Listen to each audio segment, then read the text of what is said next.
Well, it is after 5, so I think I'm going to get it started.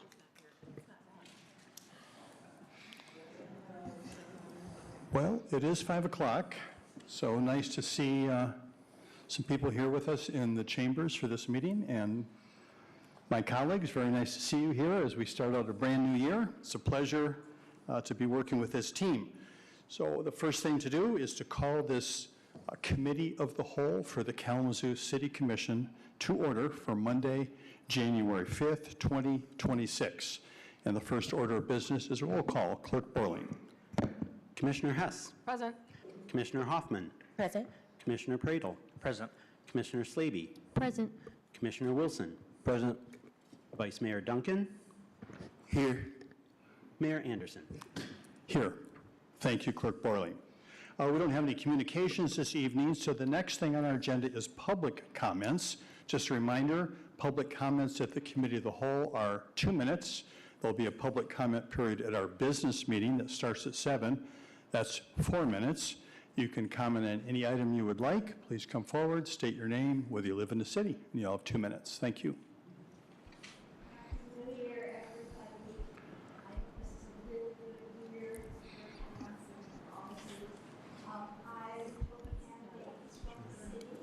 And thank you. I particularly want to welcome City Manager Hankins. I'm from Isaac, our local interfaith community organizing network, and I met you at our mingle and at your interview. And I want to say we are so pleased with your attitude of caring and respect for people who are unhoused. And we are so pleased with your experiences that will help us reduce our shamefully high infant mortality rate for Black babies, along with all the other kinds of great experience you bring to this job. Welcome, welcome. Glad you're here. Thank you. Next, please.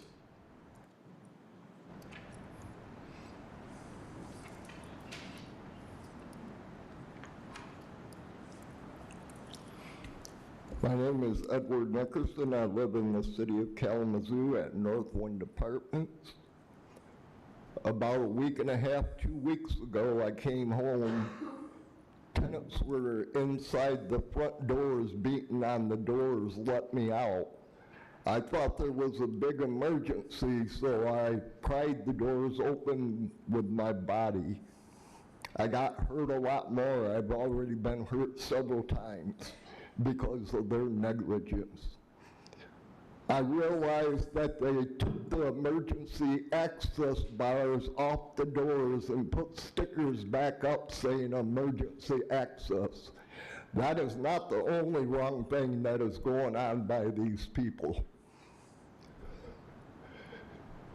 Now, I don't know what the security guard downstairs was talking about, but it sounded like to me he was saying that we can't speak tonight. Maybe you ought to check it out. And there's stuff peeling from your ceiling. Hopes it's not asbestos. Have you heard about the PFAS thing and all of the food being contaminated because they gave it to farmers to use as fertilizer? Read up on it. Thank you. Next, please.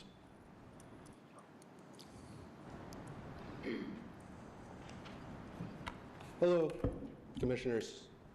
It's a bit loud. I'm here today, proud resident of the Vine. My name is Caleb. I want to talk about last month. There was an incident wherein the KDPS was pursuing a dangerous criminal and did a sweep of the Vine neighborhood. Now, that was in pursuit of capturing this assailant, obviously determined to be a threat to the safety of the public. However, both I and then other neighbors were trying to alert the KDPS that the school buses were going to be arriving in 5 to 10 minutes. Now, I spoke with the drivers. There is no communication currently through KPS to have some sort of emergency alert. So what I'm proposing is that the City Commission, that KPS, Dr. Slade's a very good man, and representatives from KDPS sit down and establish a way where KDPS can alert KPS transportation so that our children are not getting off on the bus into what was determined to be a dangerous situation. There are alternatives that can be provided to KPS. Chief Webster is very good on security. So I think you could set a meeting or initiate a scheduling of a meeting in the next week. There could be a meeting of stakeholders by the end of the month where we can establish a communication system, not through citizens, but through the official channels to make sure our bus drivers know if they have to divert because KPS or KDPS is in active pursuit. I would love to take any specific questions or provide my contact information.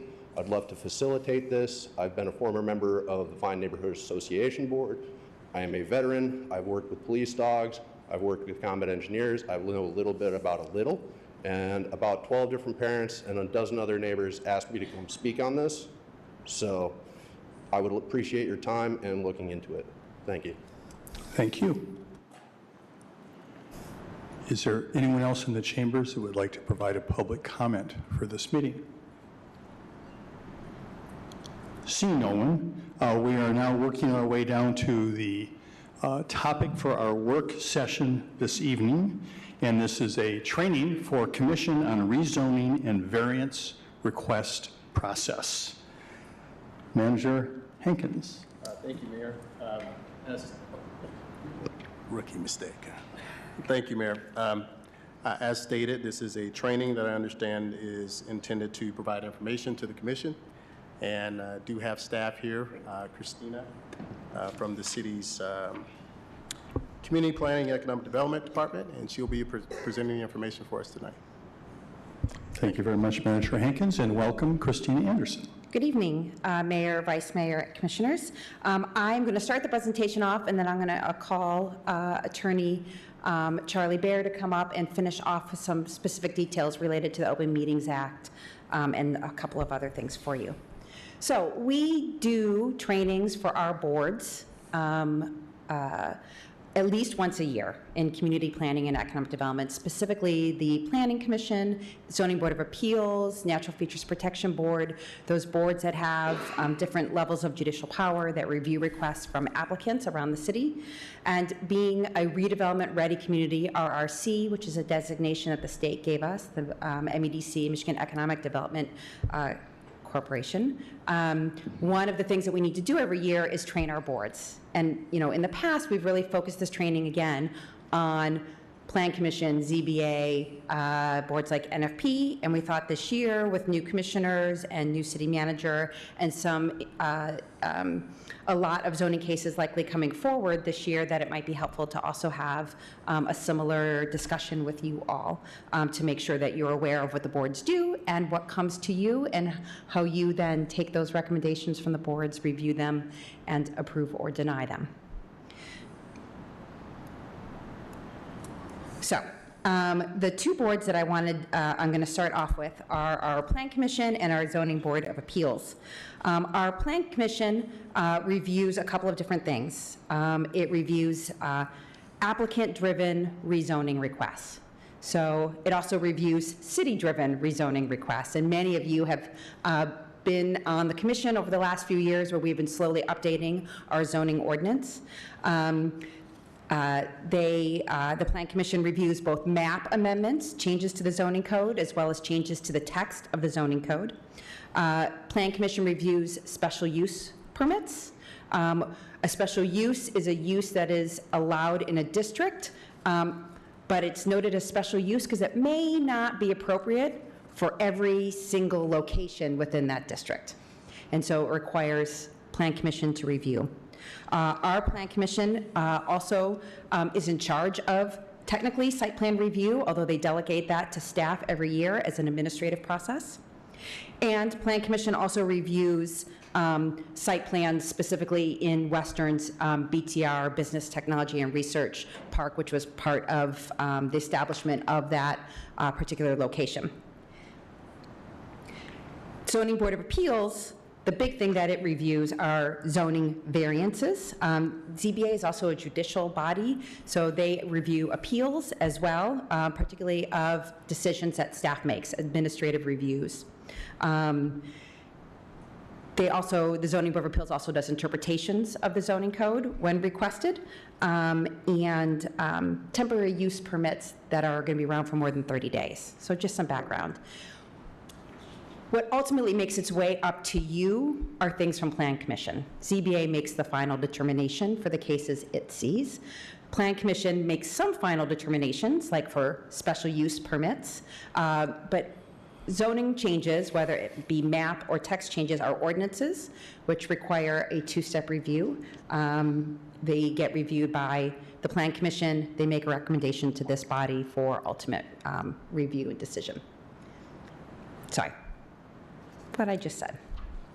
So real quick, just so you all are aware of the application process for the Zoning Board of Appeals, as well as for Plan Commission, just about any applicant-driven process, we really want to sit down with those applicants before they go through the process of writing a check, because there is a fee for these reviews. Filling out applications, we really want to sit down with folks to make sure that everyone knows what the code says, what the process entails, what they would need to bring forward for the request and so forth. So that way when they're submitting the application, they're submitting a complete application for our review.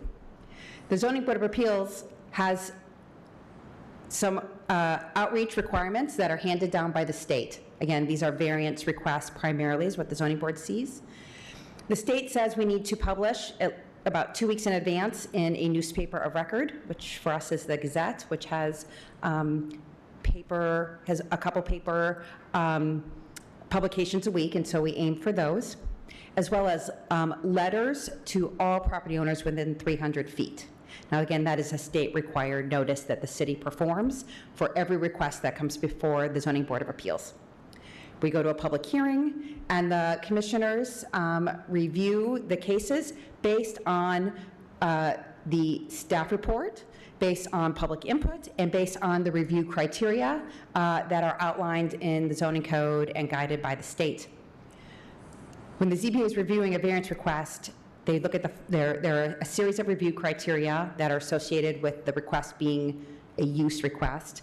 I would like to do a coffee shop in a residential area where coffee shops aren't permitted. That would be a variance of permitted uses. And they review dimensional variance standards, which is I want a setback, or I need to do a setback of only 15 feet from the front property line, where 25 feet might be required. That's known as a dimensional variance. And each of those have slightly different review criteria. When the Zoning Board of Appeals is reviewing these, when staff reviews these, all criteria outlined for the Zoning Board of Appeals must be met in order to give an affirmative answer or an affirmative decision. The process for the Plan Commission starts off very similarly. We want to sit down with the applicant. We want to make sure that they understand the process they're going through. We want them to be able to submit a complete application when it's time to submit that application, so there's not confusion and back and forth. When outreach and notice also looks similar up to a point. So the state requires, again, both the ZBA and Plan Commission cases to have that state-required notice, the notice in the newspaper, and letters sent to property owners within 300 feet. We require some additional outreach depending on the request that one is making to the Plan Commission, and I'll talk about that in just a second. Plan Commission holds a public hearing, just like the Zoning Board of Appeals do, just like you do for ordinances. You'll hear at these meetings, staff gives a presentation for background. The applicant makes their presentation, and then there's public comment, and then the commission deliberates. With all of these boards, and including when you receive something from the Plan Commission, you receive a staff report that gives background on the request, details about the location that would be important in your decision, maybe past similar requests on the property or around the property. We try as staff to provide as much of a neutral background as we can to lay out the case and the facts of the case. We talk about what public outreach has been done, whether it was the standard state requirement, or if more was done, or if the applicant went on their own and did some door knocking or had meetings, we report that. And staff also gives our review of the review criteria to help in the board's review and consideration. And I'm going to dig into those review criteria in a minute as well. As I mentioned earlier, Plan Commission makes the final decision for many things, but not for rezoning requests or map requests or text amendment requests. Those come to you.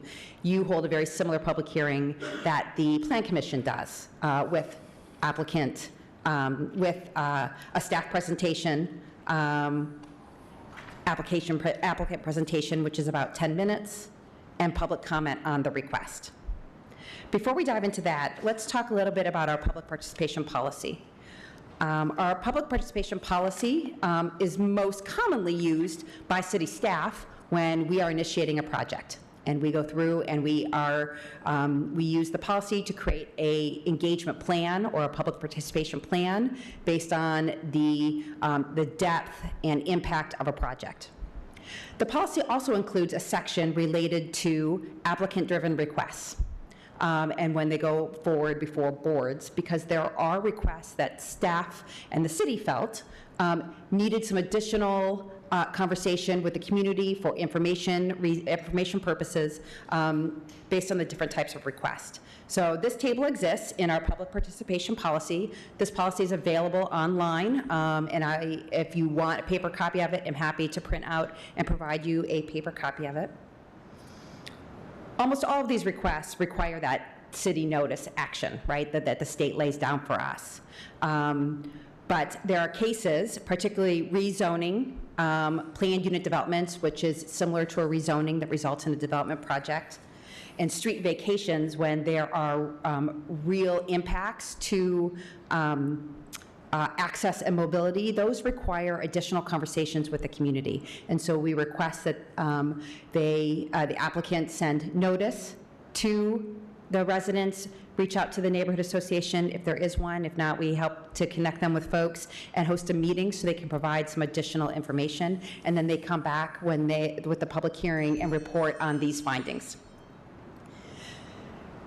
You'll see that this table has R's and X's. X's is required. I cut off the key, so, but R's, it's optional when there's a variance request. So the Zoning Board of Appeals does not have that same extra layer of outreach, nor does the Plan Commission when it's a special use permit. But when it's a development project, when it's a street vacation, if it's a change in natural features protection, we do want the applicant to go one step further. So, process of a public hearing. So staff at the beginning is always going to give a presentation, again, on the background, and we try and lay out the facts and do it as neutrally as possible. I know that Attorney Bear is going to talk about this. When a case comes before a board, they may have received letters or attended the applicant's meeting to receive more information on the project. A board member may have. But the intent of a board reviewing these cases is to make a decision on the dais and not in advance. And so the goal for us is to write our staff reports as neutrally as possible, lay out the facts. We do review the criteria, and I'll talk about that in a second, and provide you with staff recommendation based on those criteria to help guide you in considering the case. After staff makes a presentation at the public hearing, the body's welcome to ask staff questions. We always want to allow some space before we go on to the next step. The applicant will come up next and do their presentation. At the Plan Commission, they get about 10 minutes. I think that's pretty similar to what we allow in front of this board. They get to lay out their request, why they're making it, and any information that they think pertinent, including the outreach that they have done. After that, again, this board, Plan Commission, Zoning Board, has a chance to ask clarifying questions of the applicant. Staff can also be called back up to ask additional questions. And then we do public comment. Public comment can come in a variety of different ways. Folks can come up to the podium and provide their comment in person. We often receive letters and emails in advance of certain cases, which we distribute to the boards and commission, so you have those in your packets. And for some boards, including Plan Commission, there's a call-in option, so folks can stream the meeting and call in their comments from home. So there's a variety of ways that one can provide comment in the public for the public hearing record or in the public hearing itself. And this is the same across all of these development boards. So after public comment, after the boards have asked all their questions of the applicant or staff, the board has the opportunity to start to deliberate and review the request on their own. It is very important, regardless of which board it is, if there are review criteria that are laid out either by the state or in our ordinances, that is your North Star, that is your guide for how you review and discuss a request. What this does when we have these review criteria in order for us to review all cases starting from the same place. I think it's particularly important because planning has not always been used for positive purposes in the past, and we, as a body of professionals, have used it in unequitable ways. And so starting from a place where everyone is being reviewed from the same criteria, we are not concerned about the applicant, we are concerned about the request. It puts everybody from the start in the same place that you can then start your deliberations and dialogue. It's important to avoid any personal bias when you're discussing this on the dais. And again, it's not about the applicant as the person, it's about the request that they're making. And again, this is a protection for an applicant because everyone is allowed to make a request for their property. It's about what they're requesting. Is it appropriate for that location? Does it meet our criteria?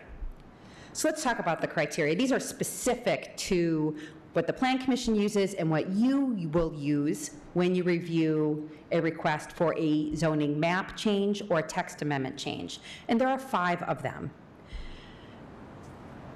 I think it's important to note, and I'll go through and tell you what each of these are with a little bit of background, that when staff provides the information based on the review criteria in the staff report, the lens that staff use is very holistic. It's very high level. We are not just looking at the parcel itself and answering the questions as maybe a neighbor would or the applicant themselves would.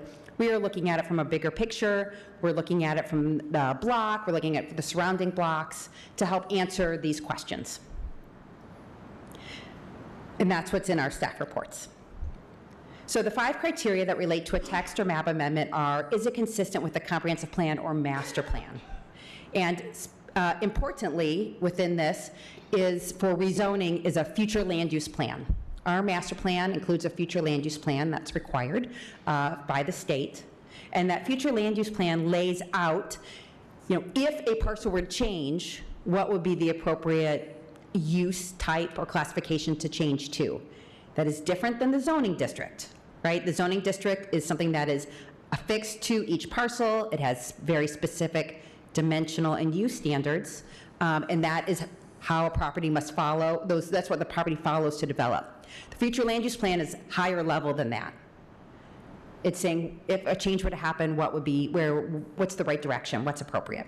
And so consistent with the comprehensive plan or master plan starts with, is it consistent with the future land use plan, and then any other elements within the master plan document. But the master plan document includes a lot of different things for the city, right? We talk about housing, we talk about transportation, the environment, and so it's all of those things wrapped in together. So the second criteria is change in conditions. So the extent to which there are conditions that have changed on the parcel, around the parcel in the city that require or lead to that request making sense.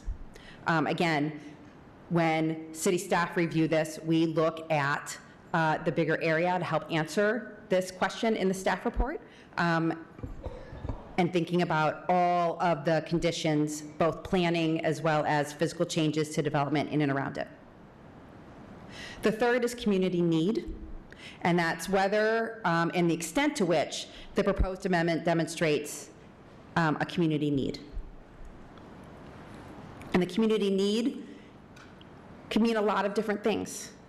And it is written in a way that's almost purposely vague, so you are allowed to, as a board, review the case in thinking about what that need may be. And when we think about community need, it could be anything from, developing land that is currently underdeveloped or vacant. It could mean new uses in an area where there aren't uses. It could mean improving infrastructure in an area that needs to be improved. It could mean a lot of different things. And again, that kind of high-level thought is what city staff brings in its staff report. The final two criteria are, is the request, is the change compatible with surrounding uses?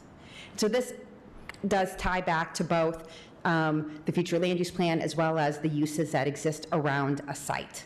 And whether or not that change is appropriate in that location. Is it compatible with the surrounding uses on all sides, considering all sides? And then finally, development patterns should be considered. Will the change, will the text amendment, will the map amendment result in logical and orderly development pattern? Many of these criteria, they are in our zoning code, and so that is why we adhere to them. Many of them have origins in the state's enabling legislation. And so you can think about if a rezoning request, especially for a community that is greenfield, meaning new development, new street patterns, new blocks, development pattern really ties to thinking about, how it fits in with that type of, with the surrounding development and not just a single structure. So you can see that these criteria need to work and be applied to a wide variety of projects that come forth, both to us as the city of Kalamazoo, as well as other cities across the state of Michigan. I'm going to have Charlie come up and talk about a couple of things that are really important to be in mind, and then if you have any questions on anything that I just said, I'm happy to come back up and answer them. Thank you so much, Christy Anderson, and welcome, Attorney Bear. Welcome, Mayor, Vice Mayor, City Manager, and Commissioners. I'm glad to be here. So I am going to talk on some things maybe outside the meeting, communications, and conflict of interest. And the slide is referring to initially ex parte communications. That would be one-sided communications or concerning one side of an issue with a party.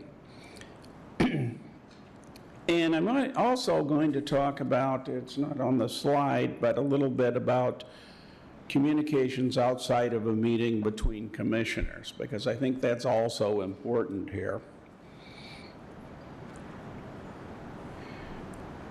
Probably inevitably, when there's particularly a significant matter before the commission or a board or commission of the city, you're going to get contacted by somebody. They're going to email you, they're going to call you. They may corner you when you're at the grocery store or out walking your dog or something and want to talk about the issue. And that can seem relatively harmless, but that can create some significant problems. We're talking about matters here where there's going to be a public hearing, and the board or commission is acting as a quasi-judicial body with quasi-judicial authority. You're functioning very much like a court. You have the authority to hear evidence, make decisions, and issue rulings that resemble judicial functions. You're required to provide due process, which is a constitutionally guaranteed fair procedure. That requires considering only evidence and testimony at the public hearing on the matter. As Christina has described, there are certain standards that have to be applied to decisions, and you must consider and discuss how the facts, the evidence, and testimony that you have received at the hearing apply to those standards. You need to be objective. Your decision needs to be based on the facts and not subjective, based on feelings or emotions. And above all, you need to be impartial in making your decision, because that is a critical element of providing due process. Discussing the matter with a person interested on either side of a question before that comes before you can create problems. And that can create accusations that you're in collusion with somebody, you're making a wrong decision, you're not being impartial. Probably the best approach there is to point out your duty of impartiality and that you cannot discuss that matter with them. Remind them that they have the opportunity to appear at the public hearing and express their views for or against the matter, but that you need to be impartial to be fair to everybody involved. For the most part, the OMA, or Open Meetings Act, would not be involved here unless a communication is communicated to other commissioners. And if that involves a quorum, then that could be considered a meeting and deliberation on the issue, which could create open meeting problems. But above all, we're trying to ensure impartiality.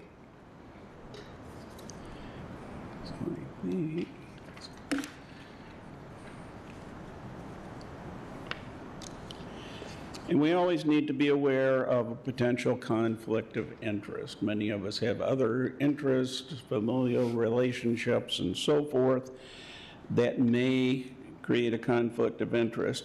Broadly defined, a conflict of interest is any interest competing with or adverse to your primary duty of loyalty to the public interest. And that's a general duty that you have. That's also, that duty is found in the City Commission ethics policy at I-1, which recognizes that the stewardship of the public interest must be a primary concern of city commissioners. So you certainly don't want to run afoul of that. There is a conflict if competing interests impair or influence your ability to decide a public question objectively and independently, or which may tend to impair your independence of judgment. Generally, for most boards and commissions, we're looking at financial, familial interests, living within 300 feet of a notice area, or rendering services for a public or private interest on either side of a matter for determination. The city ethics policy at paragraph 1.5 goes into a little more detail on this. In subsection A, a city commissioner will not engage in or accept employment or render services for private or public interest when the employment or service is incompatible or in conflict with the discharge of the commissioner's official duties, or when the employment may tend to impair his or her independence of judgment or action in the performance of the official's duties. Subsection B, city commissioner will not participate in the negotiation or execution of contracts and various other financial matters in which the commissioner has a financial or personal interest.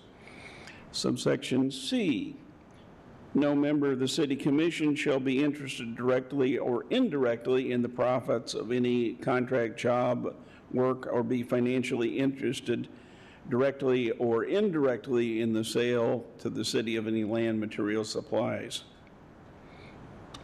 Subsection I-6 provides that a city commissioner will not act upon any matter in which they have a material financial interest or where they have a legal or fiduciary duty to another organization or entity, or there exists a personal relationship that may give the appearance of a conflict of interest without disclosing the full nature and extent of the interest to the other members of the city commission on the official record. This disclosure must be publicly made before the time to perform their duty or concurrently with the performance of the duty. Similar duty applies for other boards or commissions. The conflict should be disclosed at the beginning of the meeting, noted on the record. I emphasize the appearance of a conflict because many times you may have associations or interests that it's just not clear. Is that a clear conflict under the rules of ethics, or is it not? Well, what do? You contact city staff, you contact my office, you contact Aaron, you contact me or one of the other attorneys, or city staff, and we discuss that. Is it a conflict or is it not? Do you need to recuse yourself from a vote on the matter? And it may be that there is not technically a conflict, because the definition is rather broad, but there could be the appearance of a conflict. And in that case, you may still want to disclose what your interest is and recuse yourself. So that's something we should discuss ahead of time. You're comfortable and confident in what you need to do. You're covered that there's not a conflict of interest. There may be something that a neighbor or a former neighbor has a son who works for a business. Is that a conflict or not? Maybe. Maybe not. Is that going to affect your decision making? Maybe not. Does it appear to be a conflict? Maybe so. Those are things that need to be discussed.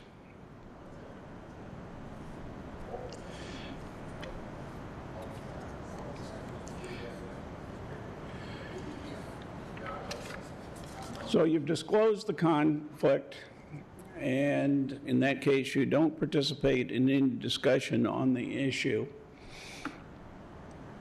What do you do then? And our office prefers that you, at that point, leave the dais, and I think it's better to leave the room. Do you have to? Is there a legal requirement that you do that? No. Some municipal attorneys will allow board or commission members who have a conflict to remain on the dais. I don't really advise that. Your body language, your expressions can be interpreted to try and influence others. And you may be sitting there trying to be neutral, but maybe those tacos you had for dinner just aren't setting very well. And, you know, you got indigestion and you're sitting there and not intending to make anything, but it looks like you're trying to make a negative comment physically to what somebody's saying. You step down from the dais, you're out of the room, there's no such allegation. So I think that's the preferred method. And with that, I have nothing further. Thank you, Attorney Bear, very much. Commissioners, questions for Christina Anderson or Attorney Bear?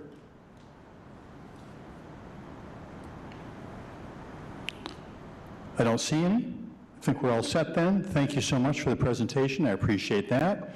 Obviously, important just to review these items because we do have a hearing coming up on an important request for rezoning, so it's good to be prepared for that. So I appreciate so much you took the time to do that.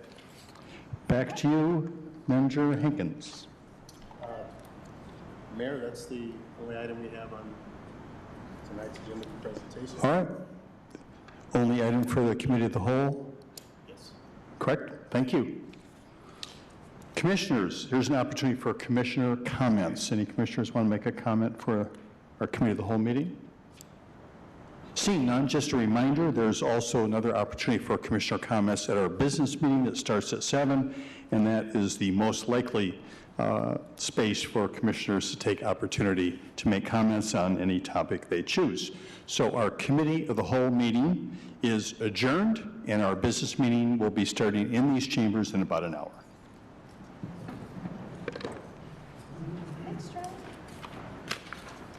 Well, I think we need to You really know your stuff. Just as a reminder for everybody, I think we need to